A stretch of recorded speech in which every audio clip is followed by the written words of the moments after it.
प्रकाश का परावर्तन। तो हम लोग यहाँ देख सकते हैं दोस्तों, परावर्तन में ऐसे हम एक और वीडियो में बता चुके हैं कि परावर्तन में होता है लौटना। हम लोग किसकी बात कर रहे हैं दोस्तों? प्रकाश का परावर्तन। इसका मतलब जो तो हम लोग किसकी बातें कर रहे हैं दोस्तों? प्रकाश का परावर्तन। तो परावर्तन में सामने क्या लिखा है? लौटना। तो किसकी लौटने की बात हो रहा है? प्रकाश की लौटने की बात हो रहा है। किसकी लौटने की बात हो रहा है? तो प्रकाश की। तो प्रकाश का लौटना ही क्या कहलाएगा दोस्तों? प्रकाश का परावर्तन कहलाएगा। अगर और डिटेल से हम लोग समझें दोस्तों, और इसको डिटेल से हम लोग समझे तो क्या होगा कि प्रकाश लौट रही है तो कोई ना कोई सतह से टकरा के लौटेगी। तो दोस्तों यहाँ पर समझ सकते हैं कि यह एक सतह है, यह एक सतह है। तो देखिए दोस्तों, ऊपर से यह किरण आ रही है, किसी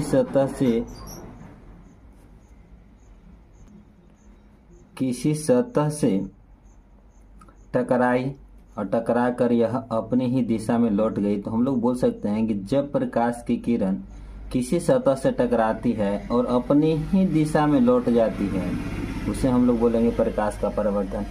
अगर इसको छोटा रूप में याद रखना चाहते हैं दोस्तों, तो प्रकाश का लौटना ही प्रकाश का परावर्तन कहलाएगा, क्योंकि परावर्तन में होता है लौटना। इसीलिए हम लोग बोल सकते हैं प्रकाश का लौटना ही प्रकाश का परावर्तन कहलाएगा। आइए दोस्तों, हम लोग उसके बारे में कुछ और पढ़ लेते हैं। जब प्रकाश दोस्त किसी सतह से टकराती है, वो अपनी ही दिशा में लौट जाती है, तो उस स्थिति में दोस्तों हर किरण का एक नाम होता है। जैसे आप यहाँ देख सकते हैं, जो ऊपर से आ रही है दोस्तों, इस आने वाली किरण का नाम है आपतित किरण, और जो दोस्त लौट रही है इसको नाम है परावर्तित किरण। और जो बीच में एक लंब डाला हुआ है दोस्तों, उसको हम लोग बोलते हैं अभिलंब। और जिस बिंदु पर आपतित किरण आ रही है उसको हम लोग क्या बोलते हैं दोस्तों? आपतन बिंदु बोलते हैं। तो चलिए दोस्तों, हम लोग एक एक करके परिभाषा समझने का प्रयास करते हैं।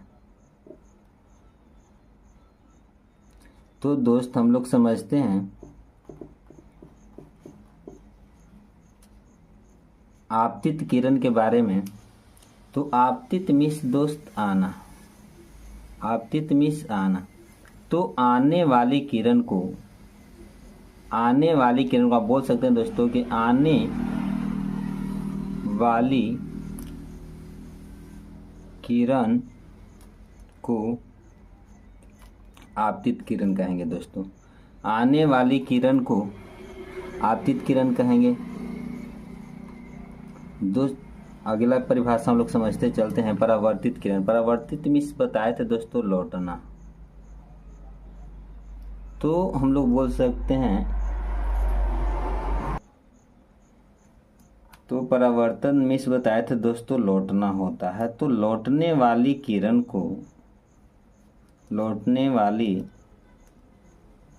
किरण को परावर्तित किरण कहेंगे दोस्तों। आप समझ सकते हैं दोस्तों कि आने वाली किरण को आपतित किरण कहेंगे, लौटने वाली किरण को परावर्तित किरण कहेंगे। और दोस्त एक अभिलंब है, अभिलंब किसे कहेंगे दोस्तों? इसका दो परिभाषा दे सकते हैं। पहला परिभाषा दे सकते हैं कि आपतन बिंदु पर खींचे गए लंब, आपतन बिंदु पर खींचे गए लंब को, आपतन बिंदु पर खींचे गए लंब को आप अभिलंब कहेंगे। अब है दोस्त आपतन कोण। आपतन कोण दोस्त आप देख सकते हैं, आपतन कोण दोस्त इसका परिभाषा जो हो जाएगा, चलिए दोस्तों हम आप सबको फिगर से समझाने का प्रयास करते हुए बहुत इजीली तरीके से। चलिए दोस्तों यहाँ पे आइए, फिगर पे हम लोग बात करते हैं। तो दोस्तों यहाँ पे समझने का प्रयास कीजिएगा कि जो किरण ऊपर से आ रही है दोस्तों, तो आने वाली किरण को आपतित किरण कहेंगे। और जो दोस्त ऊपर से आया और आकर इस बिंदु से टकराया और टकरा कर अपने ही दिशा में चला गया, उस किरण को हम लोग क्या बोलेंगे दोस्तों? परावर्तित किरण। तो हम लोग बोल सकते हैं आपतित किरण जिस बिंदु से टकरा कर वापस अपनी दिशा में लौट जाए तो उससे परावर्तित किरण कहेंगे। या फिर ऐसे ही बोल सकते हैं कि लौटने वाली किरण को परावर्तित किरण कहेंगे, अब आने वाली किरण को आपतित किरण कहेंगे।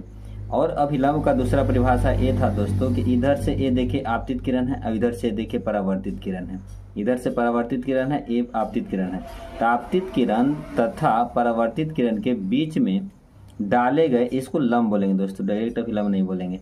आपतित किरण और परावर्तित किरण के बीच में डाले गए लंब को ही अभिलंब कहेंगे दोस्तों। और एक परिभाषा इसका ये होता है कि जैसे देखिए दोस्तों, ये जो बिंदु है, इस बिंदु का नाम है आपतन बिंदु। तो हम लोग बोल सकते हैं कि आपतन बिंदु पर यह एक क्या है, लंब डाला गया है। यह एक बिंदु है आपतन बिंदु, और आपतन बिंदु पर ऊपर से जो नीचे की ओर इस लाइन तक आया है, इसको हम लोग बोलेंगे कि लंब, यानी कि आपतन बिंदु पर डाले गए लंब को अभिलंब कहेंगे। दूसरा परिभाषा हम बताएं कि आपतित किरण और परावर्तित किरण के बीच में डाले गए लंब को अभिलंब कहेंगे। तो चलिए हम लोग अभिलंब का समझ लिए। अब आता है दोस्तों, यहाँ पे जो आई दिख रहा है, आई का मतलब होता है आपतन कोण। आई का मतलब आपतन कोण, और आर का मतलब होता है दोस्तों परावर्तन कोण। तो दोस्त हम लोग समझ सकते हैं कि यहाँ पे देखिए आई जो है सो आपतित किरण और अभिलंब के बीच में दोस्तों, ये जो कोण देख रहे हैं इतना दूर दोस्त है ना, इधर से देखिए बीच में जो लाइन है यह एक अभिलंब है, और यह इधर से जो लाइन खींचा गया है इसका नाम है आपतित किरण, और ये जो लंब खींचा गया है इसको नाम है अभिलंब। तो ये आई जो है किसके बीच में है, आपतित किरण और अभिलंब के बीच में। तो हम लोग बोल सकते हैं कि आपतित किरण और अभिलंब के बीच खींचे गए, आपतित किरण और अभिलंब के बीच बने कोण को क्या कहेंगे दोस्त, आपतन कोण कहेंगे। तो समझ में आ गया होगा दोस्तों, आपतित किरण और परावर्तित किरण के बीच में आपतित किरण और अभिलंब के बीच बने कोण को आपतन कोण कहेंगे दोस्तों। इसका अपोजिट सेम टू सेम परावर्तन कोण हो जाएगा। परावर्तित किरण और अभिलंब के बीच बने कोण को, परावर्तित किरण और अभिलंब के बीच बने कोण को परावर्तन कोण कहेंगे। अब परावर्तित किरण और अभिलंब के बीच, जब भी परावर्तन कोण की चर्चा होगा दोस्तों तो आपको ध्यान में रखना है परावर्तन कोण कहा है, इसका मतलब परावर्तित किरण से रिलेटेड है। और जब आपतन कोण की बात करेगा तो आपतित किरण से, यानी कि आपको बोलना है कि आपतित किरण और बीच में अभिलंब खींची गई है, इसके बीच में जो कोण बनेगा उसको हम लोग आपतन कोण कहेंगे। और परावर्तित किरण तथा बीच में अभिलंब के बीच खींचे गए कोण को हम लोग क्या कहेंगे, परावर्तन कोण कहेंगे। यानी बहुत ईजी है दोस्तों, आप लोग समझ गए होंगे। परावर्तित किरण और अभिलंब के बीच बने कोण को परावर्तन कोण कहेंगे, आपतित किरण और अभिलंब के बीच बने कोण को आपतन कोण कहेंगे। तो देख सकते हैं दोस्तों, इसमें एक आपतन बिंदु भी है। तो हम लोग चलते हैं, परिभाषित करते हैं आपतन बिंदु को कि आपतन बिंदु किसे कहेंगे। तो दोस्तों आप यहाँ देख सकते हैं कि यह एक बिंदु है, इस बिंदु का नाम ही आपतन बिंदु है। लेकिन इसका परिभाषा दोस्त इस ढंग से होगा कि आपतित किरण, ये दोस्त ऊपर से जो आ रही है किरण, इस किरण का नाम क्या है, आपतित किरण। आपतित किरण देख सकते हैं दोस्तों कि यह एक सतह है, और सतह के किसी एक बिंदु पर आ रही है, किसी एक बिंदु पर आ रही है। आप देख सकते हैं दोस्तों ये सतह है, इस सतह के आपतित किरण जो है एक सतह के किसी एक बिंदु पर आकर टकरा रही है। तो आप बोल सकते हैं दोस्तों कि आपतित किरण जिस बिंदु पर टकराती है, या आपतित किरण जिस बिंदु पर आती है, आप बोल सकते हैं आपतित किरण जिस बिंदु पर मिलती है या आती है या टकराती है, या इसमें से कोई आप बोल सकते हैं। आपतित किरण जिस बिंदु पर मिलती है उसे हम लोग क्या कहेंगे दोस्तों, आपतन बिंदु कहेंगे। आपतित किरण जिस बिंदु पर मिलेगी उस किरण को हम लोग क्या बोलेंगे, आपतित किरण जिस बिंदु से टकराती है उस बिंदु को हम लोग आपतन बिंदु कहेंगे। तो दोस्तों उम्मीद है आप सबको समझ में आ गया होगा।